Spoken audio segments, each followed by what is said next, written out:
kebijakannya yang menempatkan anak-anak bermasalah dalam perilaku ke dalam barak militer. Beberapa waktu yang lalu kami sudah lapor Komnas HAM.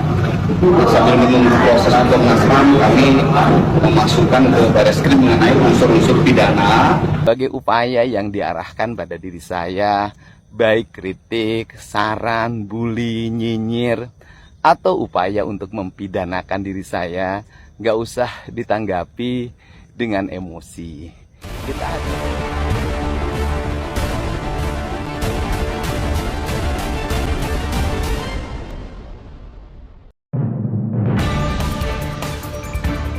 Kang Deddy Mulyadi resmi dilaporkan ke Bareskrim Polri karena dianggap melanggar undang-undang dan terancam 5 tahun penjara.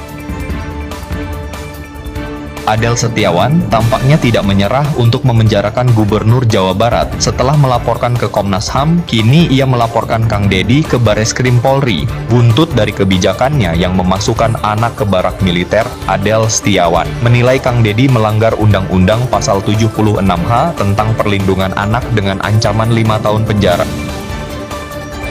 Adel Setiawan selaku orang tua murid yang sekolah di Kabupaten Bekasi, Jawa Barat. Hari ini kami melaporkan Gubernur Jawa Barat Deddy Mulyadi ke Bareskrim Polri terkait dengan kebijakannya yang menempatkan anak-anak bermasalah dalam perilaku ke dalam barak militer. Beberapa waktu yang lalu kami sudah lapor Komnas HAM. Sambil menunggu proses Komnas HAM, kami memasukkan ke Bareskrim mengenai unsur-unsur pidana terkait dengan kebijakan Deddy Mulyadi tersebut. Dan tadi dokumen-dokumen dari kronologi, bukti-bukti, terus pasal-pasalnya juga sudah kami sampaikan. Dan kemungkinan dalam seminggu ini nanti ada informasi dari Bareskrim untuk kami datang kembali ke sini untuk gelar. Nanti dalam gelar tersebut ditentukan apa saja kekurangannya, bukti apa yang dibutuhkan dan lain sebagainya, termasuk tindak lanjut dari laporan kami tersebut. Lebih seperti itu. Tadi kami bawa kronologi, terus bukti-bukti dari pemberitaan media dan lain sebagainya, maupun video-video mengenai program atau proses selama anak-anak di barak militer ini seperti itu di awal. Pak, tapi tadi laporannya diterima Pak ya Pak? Sudah masuk ini, sudah masuk, ada bukti, berkas sudah diterima. Nanti dalam seminggu ini nanti dikonfirmasi lagi oleh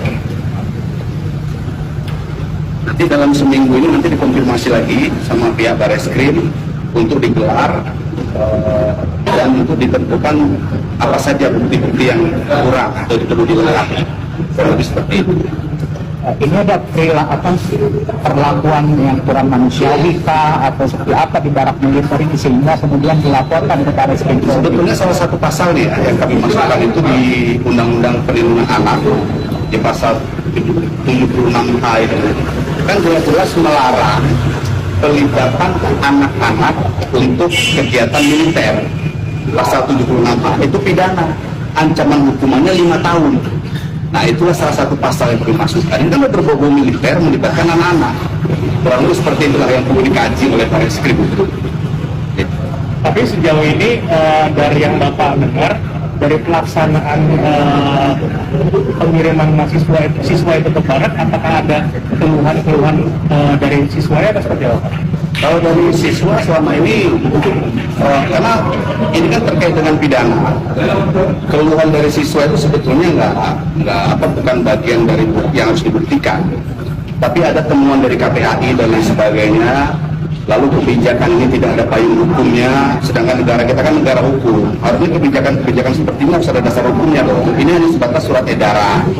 Jadi ini Deddy Mulyadi ini kami anggap melaksanakan negara kekuasaan, bukan negara hukum. Jadi semua mau dia aja. Itu menurut kami itu sebuah pelanggaran. Nah, itu salah satu unsur pidananya juga kami masukkan tadi dalam kronologi. Terus proses di dalamnya itu juga kan tidak melibatkan tenaga ahli pendidikan yang mengerti tentang psikologi anak. Mana ada masa membentuk karakter anak dibandulin, dipakein baju militer, suruh merangkak di tanah-tanah kotor, ya kan? Masa itu kan rasanya itu nggak sesuai lah dengan pembentukan karakter anak didik. Dan itu ada pasal pidananya yang melarang, ancamannya 5 tahun. Undang-Undang Perlindungan Anak, itulah yang kami laporkan ke Barreskrim. Untuk di sini Bapak sebagai orang pegawai, adakah anak Bapak yang ditinju atau barang digital Pak? Jangan sampai, justru saya jaga-jaga jangan sampai nanti anak saya juga dibawa. Jadi nggak harus anak jadi korban dulu baru melapor. Tidak, ini saya dalam rangka melindungi hak-hak anak. Jangan sampai kebijakan ini meluas, kebijakan tanpa dasar hukum, tanpa prosedur yang jelas, dan ada dugaan unsur pidana. Itulah kira-kira. Dan saya sampaikan ya pada semuanya, berbagai upaya yang diarahkan pada diri saya, baik kritik, saran, bully, nyinyir, atau upaya untuk mempidanakan diri saya, nggak usah ditanggapi dengan emosi. Kita hadapi dengan rileks saja. Mungkin mereka lagi mencari perhatian. Dan bagi saya, meyakini apa yang dilakukan adalah upaya-upaya mencintai seluruh rakyat Jawa Barat dan mencintai generasi mudanya. Karena saya ingin warga Jabar ke depan, anak-anak mudanya menjadi anak-anak hebat, menguasai teknologi, menguasai industri, menguasai pertanian, menguasai peternakan, perikanan, kelautan, kewirausahaan, dan seluruh berbagai profesi lainnya. Dan itu harus dibentuk dengan watak dan sistem yang hebat.